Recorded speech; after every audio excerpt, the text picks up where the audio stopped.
In 1812, the United States went to war with Great Britain again, less than 30 years after the American Revolution.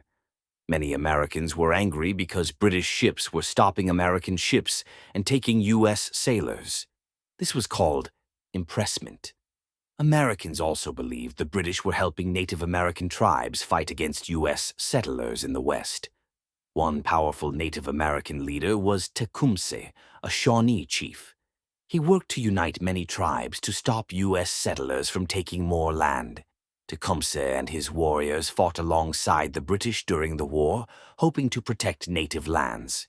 But Tecumseh was killed in battle in 1813, and his dream of a united native resistance began to fade. President James Madison believed the U.S. had to stand up to Britain, so in June 1812, Congress declared war. Some Americans supported the war, but others didn't think the country was ready. The U.S. Army was small, and the Navy had only a few ships. In 1814, British troops attacked Washington, D.C., and burned the Capitol and the White House. But the Americans fought back and stopped the British at the Battle of Fort McHenry in Baltimore. During that battle, Francis Scott Key saw the U.S. flag flying in the sky and wrote a poem called The Star-Spangled Banner. That poem later became our national anthem.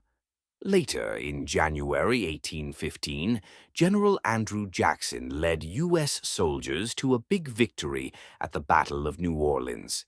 But the war had actually ended 2 weeks earlier. In December 1814, American and British leaders signed the Treaty of Ghent in Europe. News traveled slowly back then, so the battle happened before anyone in America knew peace had been agreed. The Treaty of Ghent didn't give either side new land, but it did end the war. Even though there wasn't a clear winner, Americans felt proud. They had stood up to Britain again, and many people began to feel more united as a country.